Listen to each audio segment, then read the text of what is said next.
I'm Mark Hennick. This is So-Called Normal.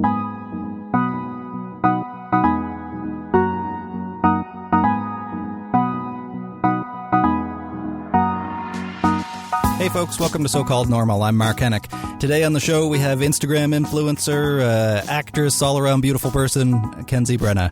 I so much enjoyed my conversation with Kenzie. We went deep into her past, into her history. We talked about really interesting issues around body image and how she advocates and shares herself so freely with the world. And she was just such an inspiring person. I've been following her for a while on social media, so it was really an honor to have her come into the studio and share her stories with me. So I know you'll like it and really take a lot and be inspired by what she shares. So without further ado, here's Kenzie Brenna on So-Called Normal. I'm not originally from Toronto. I'm from more of a rural little town called Uxbridge, Ontario. Mm-hmm. Not too far from here, but far enough that it's the country. Was there a, this is going to sound like a weirdly specific question, is there a pig farm out that way? Probably. No, because I feel like I was on the way somewhere and I stopped at a pig farm near a town that sounded like that. Interesting. And I bought the best bacon that I've ever had in my life. I don't know if you're a vegetarian or not, so I apologize. I do practice veganism. Okay, or vegan. Okay, so let's not talk all about bacon then. I'm okay. Yeah. No. I'm not sensitive towards that stuff. That's okay. I don't know specifically about the pig farm, but probably. There's a really fantastic berry farm called Twinkleberries, which is just the most quintessential small town name. I actually lived right across from it, and we would go quite often growing up to Twinkleberry farms. It sounds like a storybook. I know. That's well, cute. Uxbridge is so away from the rest of the world. It's almost like a Pleasantville, where it's just in its own little bubble. And so you grow up and everything is, on that surface level, everybody's kind of happy, and the bad stuff, it just kind of, people just push that stuff down and they pretend like it doesn't exist. And then when you leave, when you come to Toronto or when you go to the real world, you're like, right. All of the real stuff is just coming to the surface, and people are much more authentic and speak their mind here, and they're much more themselves. Where Uxbridge, I find that it's, there's one type of culture there. It's white.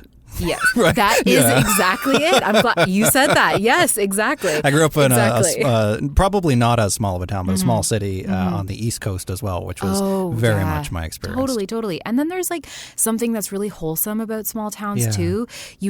Because it is like a smaller community, you do feel affected by one another, where I feel like we do lose that a little bit in the city. Cities can be really isolating. Sure, I don't know my neighbors. Right. And in Uxbridge you do. In Uxbridge you talk to them quite frequently, actually. And so it would be really interesting to take the beneficial parts of cities and of, the country living and put them together and somehow marry them. I think that's called the suburbs, isn't it? Yeah. Oh, God.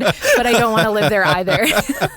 So, big family or what kind of? No, sort of. My family's very divorced. Okay. Ultra divorced. Okay. Extra divorced like family. Really mastering divorce. Yeah. We nailed it. My mom and my dad were together, and then they split when I was 7. And I have my brother, and then they both got together with different partners after that. And I have a half sister, and I have a few stepsisters and a stepbrother, and then another stepbrother. So it's all mixed. Yeah, it's all mixed. Yeah. Did you ever, because I came from a blended family as well, so maybe I'm projecting all my own personal stuff onto you. Which don't worry, I do that to everybody. But, did you ever feel like though that, especially as a younger kid, trying to find your place in that mix of who, is this the original family, or where do I fit with the new family? Yeah, totally. You know what? There was never a language around that. I don't think my parents they weren't necessarily so forward thinking to think like, maybe we should all sit down with each other and discuss the dynamics here and try to bring the kids in and discuss it with them too. So I got a lot of education through movies, and that's not, you're not supposed to be educated through, rom-coms or movies about, like The Parent Trap. Like that's what I thought was going to happen eventually. I was like, I just got to get mom and dad back just like Lindsay Lohan did in The Parent Trap, So it was hard for me to really grasp reality because I was so submerged in film. It was difficult for me to understand mom and dad aren't getting back together, and your place is to just kind of float around between the two and also have a stepmom and also have a stepdad, and hopefully everybody's just happy. But there are times where I look back and I'm like, I was having so much anxiety over it. Like I was exhibiting signs of having anxiety from a very, very, very young age, and nobody addressed it. Around 7. Yeah. When they split, we were living in this house in Little Britain, which is even smaller than Uxbridge. It's called Little Britain. Right. Like, I mean, tiny and Britain. so white, and like it's the whitest, most tiniest town in Ontario. But we moved from there, and we moved. My mom and I, and my brother, we moved to Markham, and my dad would leave. He would pick us up for a night and then he would leave, and I wasn't understanding it. Like that transition period was really hard. And so I would just freak out to the point where I would be like on the ground. I would be on the ground crying and I wouldn't be able to breathe. And it was getting really bad to the point where my mom brought us to a counseling session. Okay. And we kind of just talked it out, but it was just one session, and then we were left again. But I started to have problems in school. That was where the anxiety was really starting to manifest, whereas I would go to school and I would realize that I was alone. I didn't have mom or dad there. I didn't, it was an unfamiliar environment, and the teachers were, had to be in charge of 20 to 30 kids.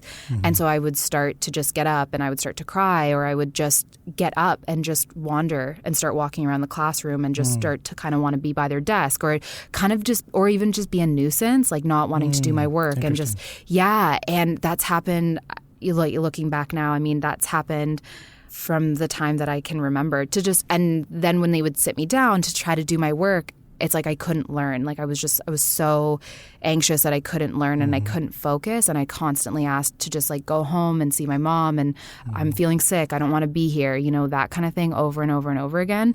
So neither one of my parents were like, there's something going on here. Right. But like like you said, it's a different time. Totally. They did the best with the tools they had. Yeah, right. And in our spaces of talking about mental health and mental illness and stuff, symptoms are symptoms. And, if a kid was like having a fever, you would take them out of school. And if a kid is being disruptive or having behavioral problems, it's the same thing. Like you address them. Right. You take them to an appropriate doctor for them. It's not just, hey, we have to get you. You have to change your behavior. You just have to focus, or you just have to pay attention. You just have to stay in your seat. There's something bigger going on. So what was the result of all this for you then? Did it eventually culminate in something, or what?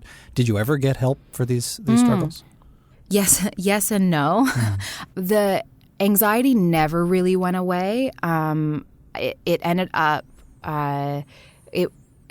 In high school, I ended up developing even like worse coping mechanisms for it. And high school was, naturally a dark time for everybody. Sure. And then if you're just going through stuff unresolved from your childhood, it's like extra dark.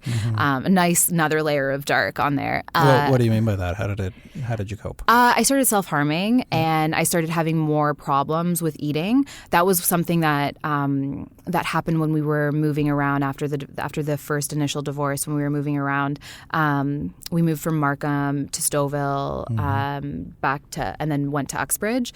So I went to a few different schools, and I started to overeat, and I started to hide food. And this is a symptom that they see in children in foster care, where they'll start to just hide food around their foster home and stuff. And it has to do with feeling alone, and the food kind of gives you a something that's safe, something that you can rely on, something that you know is there. Control. And then you get exactly. So I started doing that, and I was like a very normal sized child, but people were like mentioning my weight often. And so I just kind of grew up knowing that like, oh, I'm a little bit bigger than others. But like you look back on pictures and I'm so normal. I'm just a kid. Like I'm just a child. I've never been a young girl, but I imagine that this is something that most young girls experience. Absolutely. And like any kid that's just, that just is slightly, just maybe looks a little bit like chubby, or I just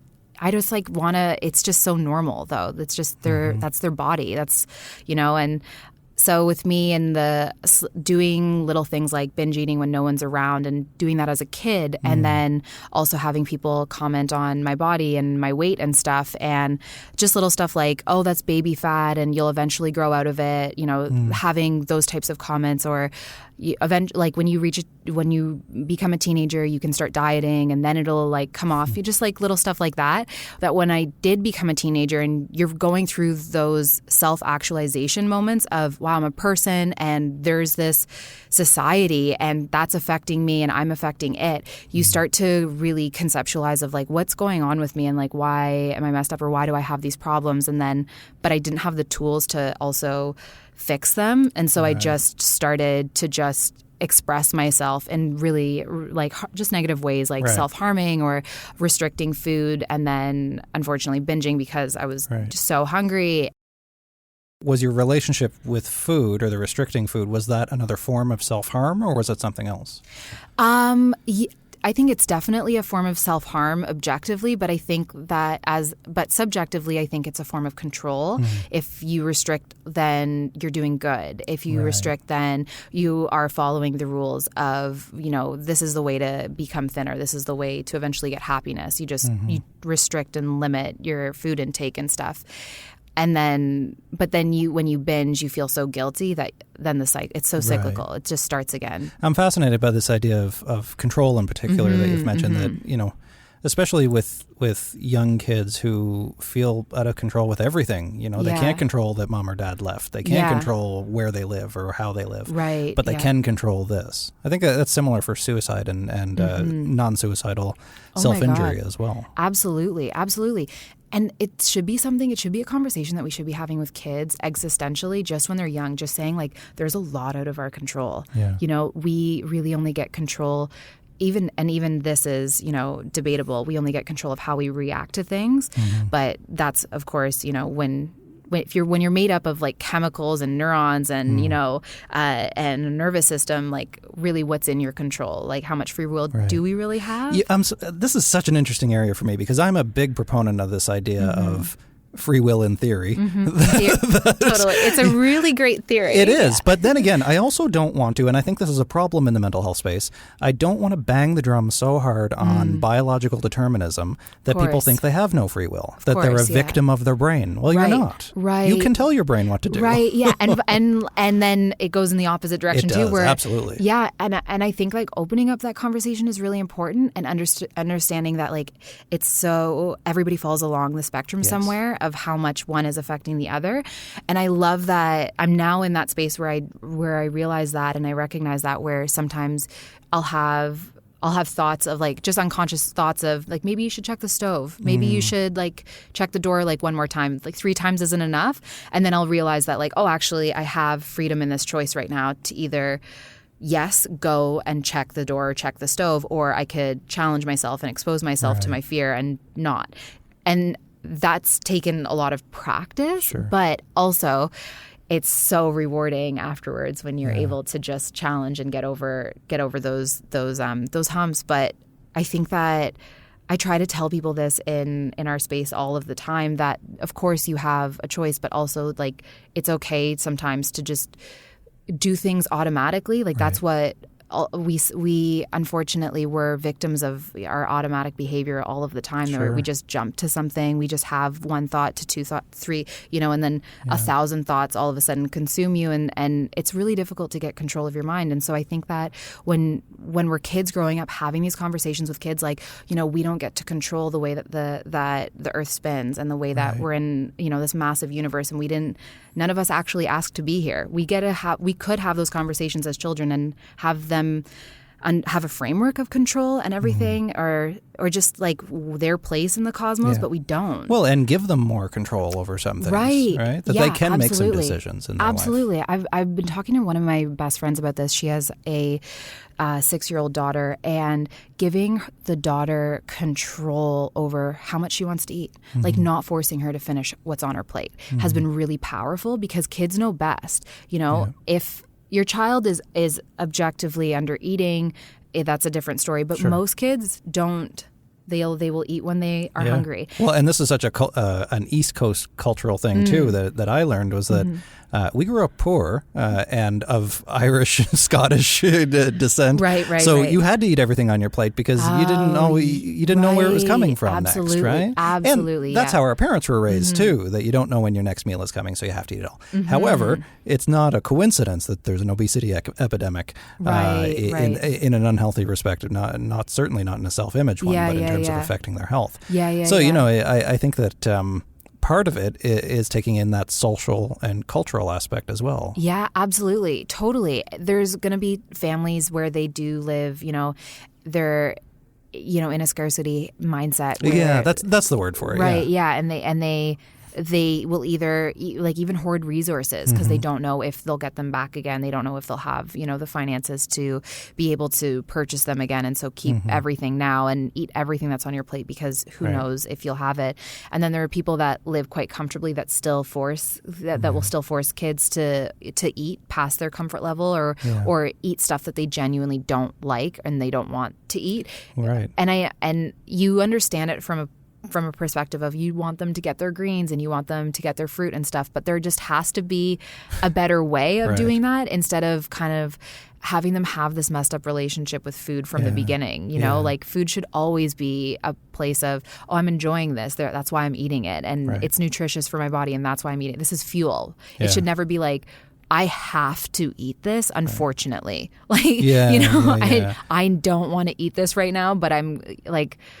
that can come at I can come at that 1,000 different angles as well. I grew up on Kraft Dinner and gummy bears, right? And I turned out fine. It's okay. And I'm just talking about college. Yeah. Well, so totally. So when did you leave this small town and go out and try to figure things out? Well, I went through a bit of a rough patch when I was 16. I was going through a lot of this stuff regarding self-harm, and I was staying out a lot, and I was, going through substance abuse, and my mom had no idea what to do. My mom and my stepdad had no idea what to do. And I was really disruptive at home, and as one of their last resorts, I was kicked out. And so I ended up I was homeless for a few weeks and I was bouncing around from place to place and I was riding and I came downtown to Toronto because I knew a few people here, and the city just seemed so much more available than just me kind of being in Uxbridge and not having a home and everything. And so I was here for a few weeks and then I lived in Aurora for about a year with my dad because I couldn't go back home to my mom. Things were just a little bit too tense between us. And then after that, I went back to Uxbridge, and then a year later, I ended up coming to Toronto. So I've been in Toronto for about 8 or 9 years now. And it's definitely been... The city's fantastic, but I definitely miss some of that country life. Yeah, I definitely miss some of that. And I find too, especially, I feel like I'm too young to be saying this, but as I get older, I miss it more and more. Yeah, totally. Yeah. Again, there's just something about it. But then I leave the city and I go to the country, and then I'm like, okay, gotta get back to real life now. That was a nice 2 days. It's time to go. So I'm always unhappy. Sure. Well, actually, that's an interesting point in terms of. Your frame of reference, that if you're always looking for something else beyond what you currently have. Yeah, totally. I definitely practice more gratitude than I ever have. And so being in the city isn't the worst thing, but I do try to put goals down of places that I want to travel. And I try to be open-minded of this is probably not my home. I'll probably find another place to call home, and who knows in the world where that will be. And just trying to be open-minded and stay excited for it, even though that could be super scary and I don't know how that'll end up. What's scarier for you though, being open-minded or settling down? Settling down for sure. Yeah. Why? For sure. What's so scary for about sure. That? I don't want to. I don't want to miss out on the world. A part of my anxiety growing up. My mom has anxiety. She's very, very, very specific travel anxiety, and so we'd never ever traveled a lot when we were kids, at like almost ever. If there was rainy weather or snow, like she would keep us home because she was scared something would happen on the bus or in a car with somebody else. And planes were totally out of the question and everything. And then that definitely was transferred a little bit onto me. Sure. And so I didn't travel out of the country. I didn't get on a plane until I was 23. And that was like, that was so scary. And then also the best type of life change ever, where I was like, oh my God, I'm above a city right now. This is so wild. How can this be? And like, it was just such a perspective shift too, of just realizing that there were just like tens of millions of lives that I was just passing by. And I was going from New York to California, and we just kept going over city, and I was watching it on the monitor, and I was just like, I was such a nerd. I was just like geeking out the whole time. It's still one of my favorite experiences. I do it all the time, and I love it. It's such a fantastic perspective shift, I think, to just be up there and just to realize how many stories and how many lives are being lived, and just that you're not the only one at all. And that was huge. And so settling down will make me feel like I'll miss that. I'll miss like finding out the magic in this little town or this city, or, you know, finding just different lives to connect to and stuff. Yeah. I definitely think that home is what you make it. And so if I do travel, if I end up traveling quite a bit in my life, I'll just try to make home wherever I can and settle in with that. Well, while you've made Toronto your home, you've become an Instagram star. You know, you've certainly developed a following. I don't know what to say to that. That wasn't a question. So how did you make that bridge then from struggling, from really still trying to figure yourself out, to really being somebody that other people look to as having it all figured out? Oh my gosh, right? Which I don't. Right. We'll talk more about that part too. But I'm sure you felt that too. Oh, absolutely. I feel like that all the time. Yeah, absolutely. But how did you get there? How did you build that and speak so openly? Yeah. So I ended up doing a weight loss program a few years ago. And this was before I had any knowledge about the self-acceptance community, the mental health community. Like I still didn't know that those things existed online. And I ended up signing up for this like weight loss and fitness program. And I thought, you know what, I'm going to take this like really seriously. So I made an Instagram account for it, and I like started posting up about, you know, my body and just like my workouts that I was doing. And I slowly but surely like realized that there was such a huge fitness community and that this fitness community was so supportive and so incredible. And I'd never been a part of something like that before. So I started to post more often, and this community was just super awesome and really, really, really great. And eventually I was losing weight, and I was losing weight, and I was losing weight. And I went through a plateau, which is to be expected and to happen. And then all of the bad stuff started to come up. My poor body image started to come up. I started to like really deal with the self-hate again. It just like, it all seemed to just have been like somewhere in my body, just like stayed. It's as if it stayed hidden throughout this weight loss, and then it just came up again. And I was like, oh my God, I thought that all of this stuff would just leave if I just lost weight. Yeah, exactly. Yeah. And so I was like freaking out and just really, really, really in a bad headspace. And I ended up searching a hashtag, and this could be the power of social media, but I searched self-acceptance because I didn't know what else to do. I had no idea what to do. And under the self-acceptance hashtag, I ended up seeing all of these women that were just embracing themselves, and I literally had no idea that could even exist. And I was so inspired. I was so deeply inspired that it's like I was hijacked out of that moment, and those bad feelings just completely went away just through being inspired, through this inspiration. And then I went home, and I just ended up following like hundreds of different accounts that night, and I had no idea that you could love yourself as you are. That seemed like such a foreign concept to me.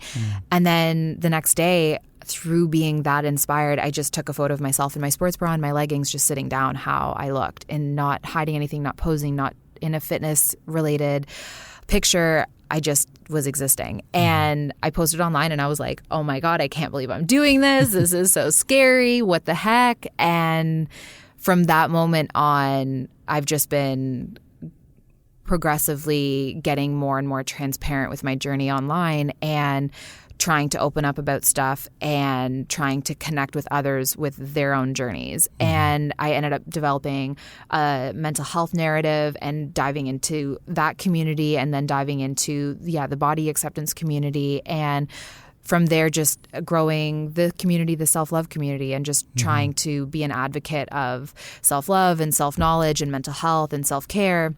And it's grown, and which is really great. I'm really, really, really grateful for it.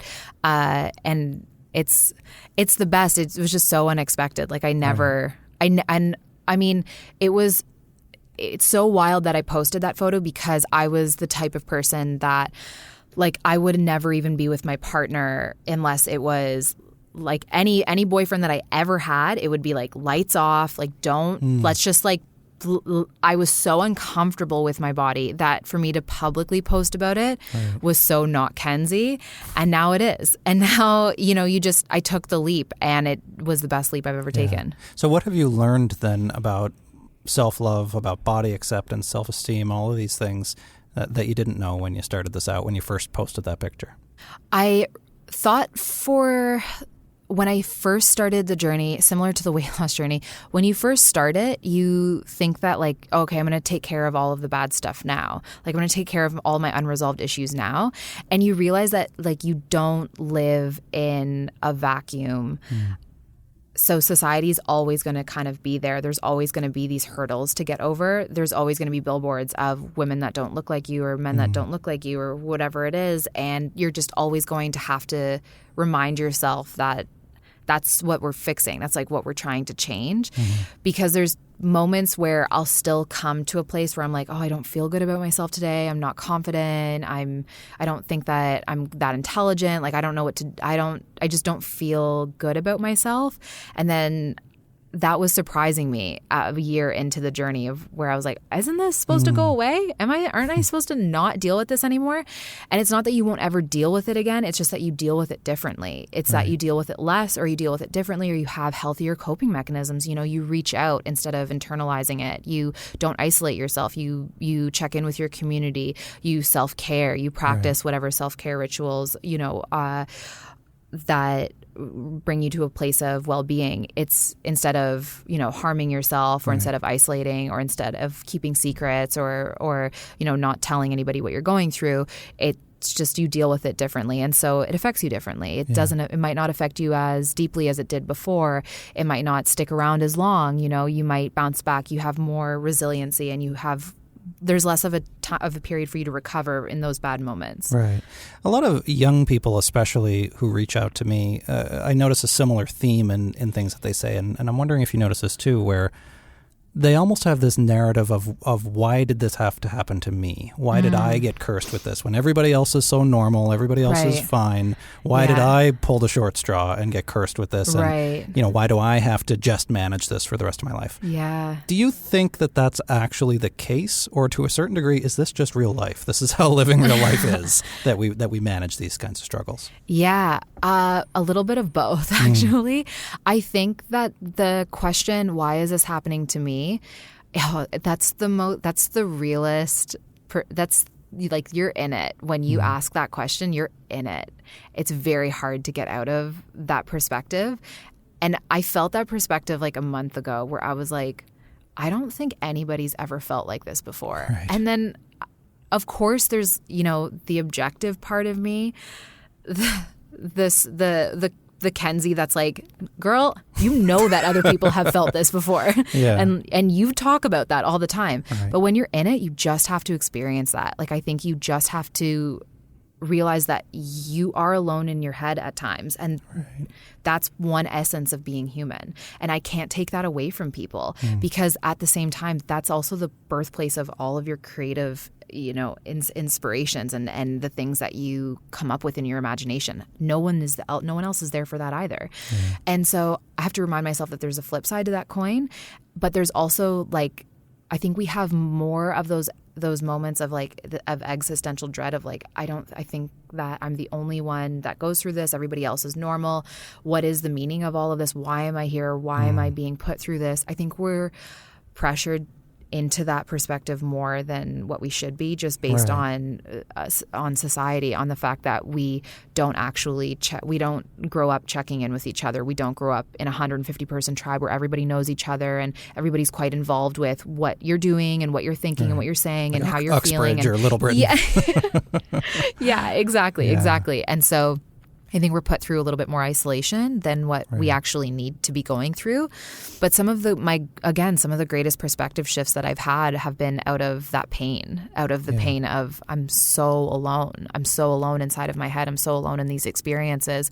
And then for me to just grieve and deal with that, just the idea that like there's nobody else in here but me. Yeah. And going through that, and then, you know, like you shed your tears, you have like your very respected and much needed breakdown, and then you wake up again and you do it all over again, and then you find a connection with somebody, you know, talking about it with you or talking about it with a friend who say, I've gone through that, you know, and then you feel a little bit less alone, and then the pain eventually, it goes away. That painfulness of being alone inside of your head or why is this happening to me? It does go away and you do make sense of it. Yeah. One of the best / worst pieces of advice that I've ever received after my mother died a few years ago unexpectedly. Oh, I'm so sorry. Thank you. And it's, you know, it was a really difficult experience because she was young. It was, like I said, unexpected. But somebody told me at some point along the way, this is going to suck. And it's supposed to. Yeah. Let it suck. Right. Yeah. Because if you don't, then you're not dealing with it. We find so many other ways to try to make life not suck for a little while. Totally. When sometimes it just does, and that's okay, and we have to ride it out and let it pass. Oh my gosh. Absolutely. Right? And validating that pain and that sadness is, instead of somebody saying, oh, let me distract you and like let me try to make you happy. Yeah. I think there's a lot of power in that. And it's not to say that it isn't going to hurt. And it's not to say that it isn't going to feel like it's going to last forever, but it doesn't. And I don't know what happens in the brain. I've been trying to figure it out. Like I've been trying to do research on neurobiology of like what happens when you're in those intense moments of sadness. Because for me, personally, the way that it feels is like this moment's going to last forever. The blinders go on. Yeah. I talked about this in my TED Talk, how it's just this complete collapse in on this moment. Yeah. That's all you see. Yeah. Oh, your TED Talk was so fantastic. Thank you. Oh my gosh. It's obviously, it's one of my favorites. But you mentioned it so perfectly when you were talking about the when somebody cuts you off and you get in that heated moment of where you're like, I'm going to say every swear word known to man. And you're so angry or you're so upset that this person cut you off. And then that feeling goes away and then you go about your drive. But for some people, it doesn't go away. Yeah. To me, that's such a beautiful way to put it, because in those moments of sadness or in those moments of angst or anger or whatever negative emotion it is, it feels like it's going to last forever. And there's something about that, like a part of the brain that like experiences time, like it shuts down or something happens where it just feels like I've said this to people that I need a neuropsychologist or a neurobiologist best friend now, because I've got so many of these questions too. But you know, you're right, and you get so locked in this place. And one of the things that I've learned through the mindfulness tradition, I think, or mindfulness practice, is that one of the things that keeps you stuck there is you're grasping to it. You're focusing on it. You're not letting it go. Right. So it's not going to go because you're not letting it go. Absolutely. Yeah. So instead, just letting it suck and let it pass away. Yeah, right? Totally. Yeah, that's hard. That's hard too. Yeah. And that's like, it's just about the hardest thing in the world. And that's why I said it was also the worst piece of advice, because it sucks. It's awful. Yes. It's terrible. Yeah, totally. I know. I've been practicing mindfulness now, and I've been doing my meditations and stuff. And I've been realizing that like the power of harnessing your mind and harnessing your focus and where your attention goes when you're not paying attention to it is so powerful. I cannot tell you how many times where I've realized that what I'm thinking isn't conducive to how I want to be feeling. Right. And then I remind myself to think about better things or think about it in a more constructive and positive way. Yeah. Because so often our minds go to our default mode network and we start, getting into situations that we can't undo, or we fantasize about the future and it might not be great. Right. And we go about and we do that over and over again. And then all of a sudden we feel like crap. Yeah. And well, it turns out the mind is basically a muscle like anything else. The more you practice certain ways of thinking. Yeah, and a lot of people don't believe me when I tell them that you can practice other ways of thinking, and that it's really hard at first, but it gets easier over time. And have you done cognitive behavioral therapy or DBT or anything? I've done CBT. CBT, yeah. So it sounds like that's what I was getting. Yeah. I've been doing that. I work with a therapist online, doing some CBT exercises, and they've been really, really, really helpful for me to check on my behavior, because I struggle with when I was 18, I had a full blown OCD paranoia episode that lasted for about a year and a half, where I was it's a form of anxiety, right? And so I was terrified that it sounds so silly when you're out of it, but when you're in it, it was like it's the worst. It's like this is so real, man. Yeah. But I was scared that people were trying to poison me, and I didn't know who these people were, and I didn't know whether or not it was one person, or whether or not it was a group, or whether or not it was my family, or who it was. But I was convinced that it was just so easy to poison people. Why wouldn't somebody be trying to poison me? And so I was going through, how do I not, like, if something's like left on this desk, or if this apple, if somebody put something on this apple, like, how could I eat it? How could I drink this water? Right. And I was going through these rituals of having to clean stuff and having to wash certain things and having to only eat at certain times. And it was a really bad period of my life. But when I got over it to the point where I can function. I dropped out of school for a bit and I had to quit my job, but now it's totally manageable. And so when I realize now, when I'm super stressed and when I'm not taking time, when I'm not taking in a couple of hours for self-care, or when I'm not checking in with myself, I'll start to do what I mentioned earlier, where I'll start to check the stove a little too often. Slide back into that old comfortable way of being. Totally. And I was like, oh, maybe you could prevent this. Like, maybe you could start noticing the warning signs. Like, maybe when you're stressed, all of a sudden you start feeling out of control. Yeah. And instead of either embracing it or instead of handling your stressors, you start adding in these coping mechanisms of checking the stove, checking the lock, making sure every element is off, 100 times. And then all of a sudden you're late for your appointment or you're late for your meeting. So checking in with myself often, realizing that, my schedule's a little too full for this week. I have to rearrange some stuff, or else it's just going to affect my health. Sure. And phrasing it like that makes it easier for me to just reorganize my schedule. So then that way I don't get into those headspaces. But CBT has been helping you plan with that and say so incredible. Yeah. So I mean, it's there's a lot of exposure that goes with it, but it's the best at the same time. I actually just read. Do you read a lot? Mm-hmm. Yeah. Okay. So I just read Jeffrey Lieberman's book, The Untold History of Psychiatry. Right. Yeah, I haven't read it, but I'm familiar with it. Oh my God, changed my.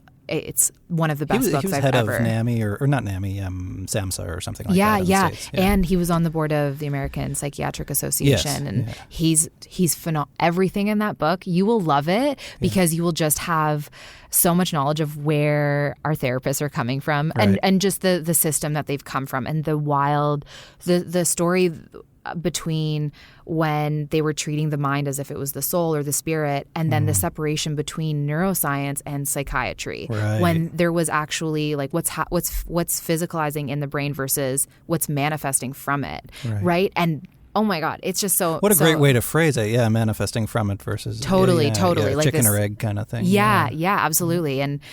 We've come so far and everything from it, but there's the one story of, I think his name's Tim Beck, who created CBT, cognitive behavioral therapy. Aaron Beck. There's the story of how he was, he loved Freud and he wanted to be a psychoanalyst, and he was like, I'm gonna make sure that it's right. I'm gonna prove that it's right, and then all of his research came back that it's not right at all. Well, I wouldn't say it's not right. I'm not a Freudian by any means, but but it was mostly not right. He was realizing that apparently, with his patients who struggled with depressive disorders, that if you make them feel better about their situation, they actually are happier. Who knew? I think it's actually both. It's you're drawing awareness to all the reasons of why they are the way they are by digging into their childhood or whatever else. Yeah. But at some point, you got to move on. Right. Yeah. At some point, you need some skills. Yes, great, you got the awareness, absolutely. but what are you going to do about it? Absolutely. Right? Yeah, absolutely. Yeah. But it's a really, really, really great story. I learned a lot from it, and I so much respect. Aaron Beck is still kicking, actually. He's in his 90s now at the Beck amazing. Institute. Yeah, his whole family. I follow him on social media. Oh, amazing. Yeah. Oh, So incredible. I recommend checking him out. Oh, absolutely. I will. Absolutely. There's a really good story in there of Robert Spitzer, who created the DSM-3, but it was the DSM, both DSMs prior to that weren't research-based. They weren't scientific.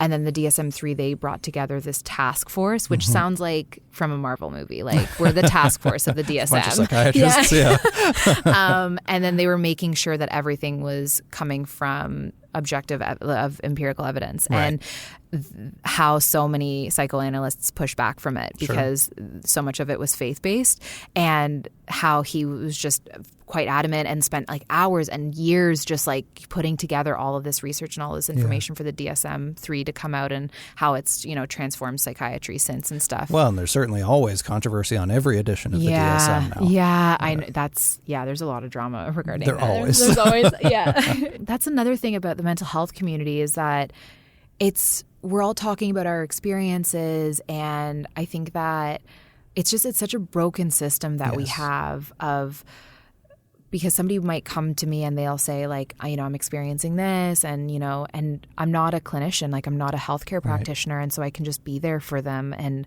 offer them what I would offer myself in that situation. Right. And I would want everybody to have a therapist, because I would want everybody to have a doctor. Like, to me, that's common practice. But what type of therapy is useful for a person, and what should they be doing in therapy, and what therapist is the right therapist for them? And this is it. And people, I think, it's a very attractive notion to think, well, my brain is just broken and I need to find the right medication to fix it. Right. Unfortunately, it's a lot more complicated than that. And medication doesn't even work. Actually, medication only works for about a third of people. But psychotherapy actually works really well, it turns out, better than medication in a lot of respects. But it's finding that right therapist, the right type of therapy. Totally. And more importantly, I think, is whatever therapist you get, whatever type of therapy you're doing, keep doing it. Unless it's hurting, unless it's doing something bad, but keep doing it, because it takes practice, and you get better at it over time. Oh my God, absolutely. Yeah. I think that the idea that it could only be one or the other, like you could take medication and then be totally fine, I think you're reducing it down to something way too oversimplistic. And then also the idea that you could just talk about it, and then that also might just make it go away. Right. Yeah. If I can't get out of bed in the morning, I can't get to see my therapist. Yeah. Totally. And that's a really great conversation to be having in mental health spaces, to realize that it could be a little bit of both. Somebody might just be, chemically imbalanced. Somebody, it might just be totally situational for somebody. It might just literally be their work. And the fact that they have to go to work 5 days out of the week, 8 hours a day, that might be putting them into a depressed headspace. And so, well, and the reality too, though, is that I've never met anybody where it was one or the other. That it's always a blend of all of them, and that they impact each other as well. That your way of thinking impacts your brain obviously impacts your way of thinking, and that you can change everything. Yeah, absolutely. And I don't think that I would love to bring this up. I don't think that we celebrate people's recovery periods as much as we should. I think we oftentimes get stuck on people that the therapy isn't working or the medication isn't working, and those times are the loudest stories, and they should be. They should be, because we should be figuring out solutions. Sure. We should be exploring different therapies for them, whether or not it's ecotherapy or DBT or CBT or psychotherapy or whatever it is. We should be figuring out different solutions or medications or doses or whatever. But on the other hand, you never hear too much about the people that are like, yeah, I'm fine. I did psychotherapy for a year and a half, or I've taken an antidepressant or an antipsychotic, and I'm fine. And I've said exactly this to people before, and most people don't believe me, that recovery is more common than it's not. The stories that you're seeing are people that it's the really tragic ones, yes, absolutely. But it's not representative of the majority. And actually, very often, people don't even get any kind of intervention or help. Some people just bear it out through grit. That's not what I would recommend. I know. But oh my God. I've been there too. Oh my God, absolutely. But people recover all the time, so it doesn't have to be a life sentence. That's a lie. You don't have to necessarily live with this for your entire life. Absolutely. And so many people have been able to get to that other side to like see the light, and then they're off living their life, and then we never hear about them. This is it, and you don't know that you can get there until you do. Yeah, totally. I never would have believed me as a 15-year-old kid that I would someday get through it. Right? Same. And actually, somebody asked me in an interview that I had a couple months ago, and I was very specific with how I answered it. They said, "How important was it for you to get a diagnosis?" And I knew that I had to answer it very specifically because what I said was, it wasn't so much the diagnosis, it was just the fact that somebody was listening to me. Right. Because too often I think that we rely too much on a diagnosis, or we rely on the fact that I am a person that has anxiety. Sure. I am a depressed person. Well, we want to be included in the community, I think. Totally. And that community gives us a sense of connection. Yeah. So if you do recover and you are no longer a part of that community, what happens? And I think that's a great conversation to be having in our spaces as well, because for so long I didn't know who I was without my problems, without my anxieties, or without my body image issues, or without my eating issues. I didn't know who I was. And now that I've stepped into Kenzie without those things, because I would say that I am in recovery, I don't struggle with anxiety. It's not chronic. It doesn't, interfere with my day. I don't struggle with my body image and eating as well. Congratulations. That's a huge step. Thank you. Thank you so much. It's been definitely hard, but definitely worth it.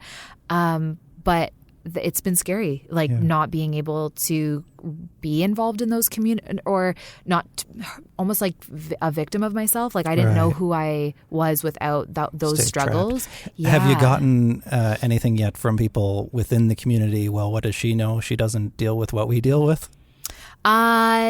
Okay, surprisingly, no, because I'm pretty good at staying in my own lane. Yeah. So, I mean, I've experienced this actually when the TED Talk first came out.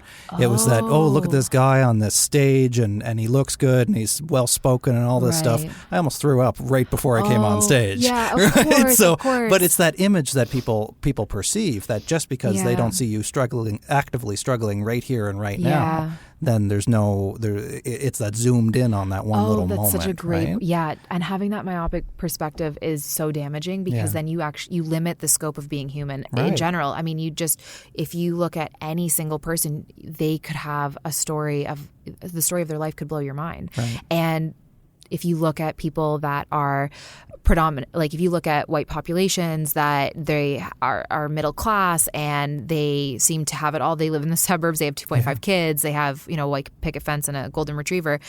The majority of them do have low-grade depression or low-grade anxiety, statistically speaking. That to me is astounding. And the fact that we're thinking that people can't feel pain, or the fact that we would judge people on their appearance and assume that they wouldn't be going through something is harmful. And it's harmful to communities, marginalized communities. Absolutely. I mean, the fact that there is medical racism, that's ridiculous. That's terrible. That's something we should be, totally writing out of our history. And so I think about those types of things, the way that we aesthetically judge people, and I'm like, wow, I have no idea what anybody's story is. And I can't ever it just because somebody would walk in here and they might look slightly differently than me.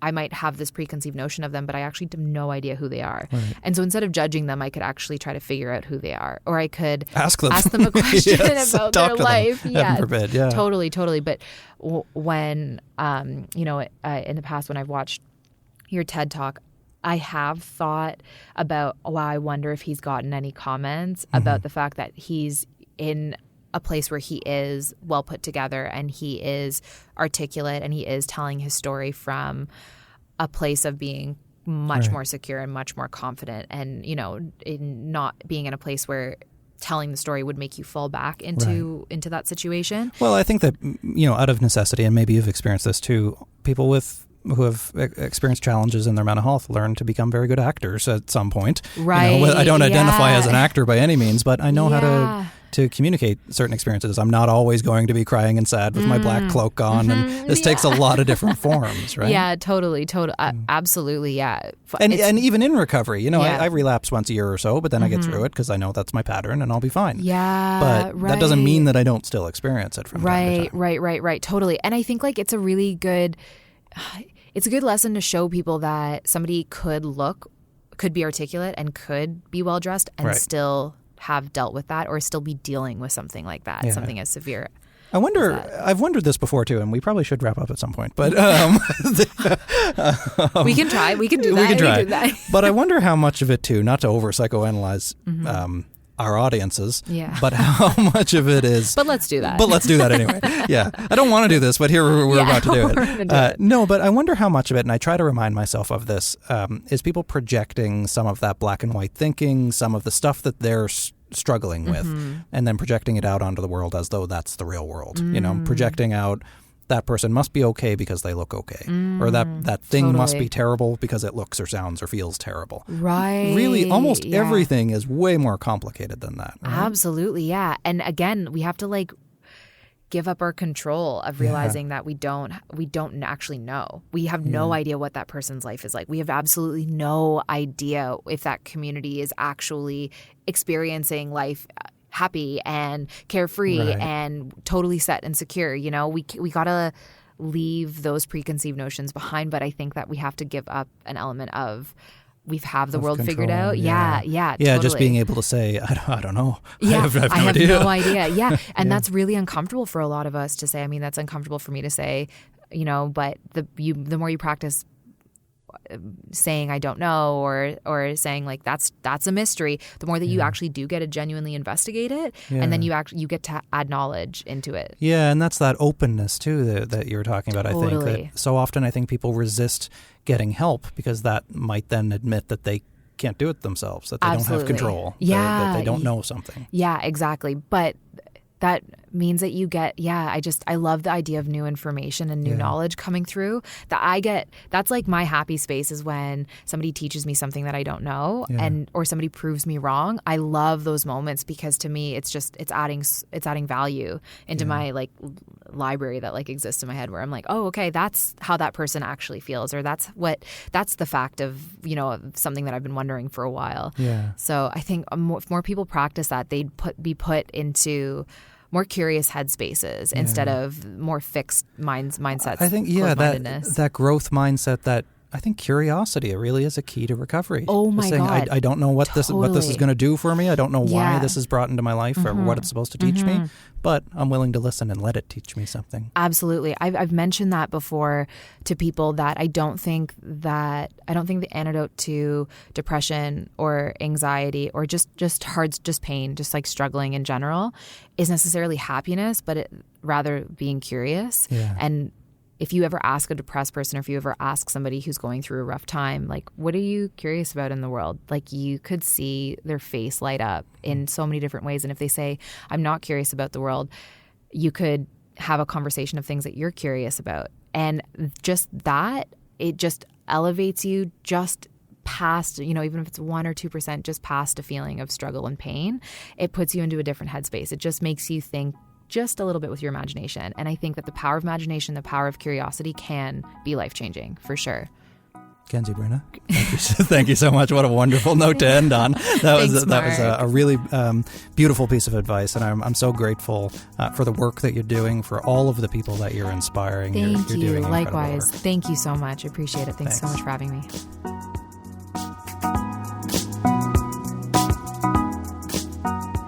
Okay, that's my conversation with Kenzie Brenna.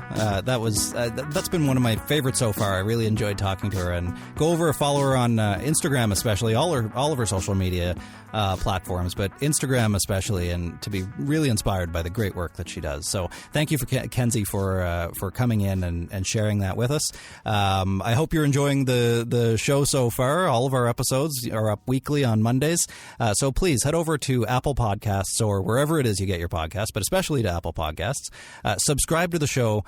Leave us a rating. Leave some comments if you like. That stuff really makes a difference and really helps to support the show. So head over there, do that, subscribe, and leave a rating. You can follow me on Twitter, Facebook, Instagram, wherever else you can find me, at Mark Hennick. That's at MarkHenick. You can also go over to markhennick.com/so-called-normal for more updates about the show. If you want some free psychotherapy, free trial of psychotherapy anyway, to give it a try, see how you like it. It's online, safe, effective. You can do it from home in your underwear if you want. Just make sure that the camera's pointed at your face and not at your underwear because you don't want to freak out your therapist. But anyway, that's a different thing. If you want to try it, is my point, which I think you should, go to betterhelp.com/Mark. Enter the promo code Mark. You're going to get some free psychotherapy so you can try it out, see if it's right for you. If it is, great. Keep up your subscription and pay for it and go. It's actually very affordable, more affordable than face-to-face if that's an issue for you. But it's also very effective and research-backed. Everybody on there is screened. So head over to betterhelp.com/Mark. Enter the promo code Mark, and you can get a free trial of some online psychotherapy. That's it for us today. Come back and join us again next Monday.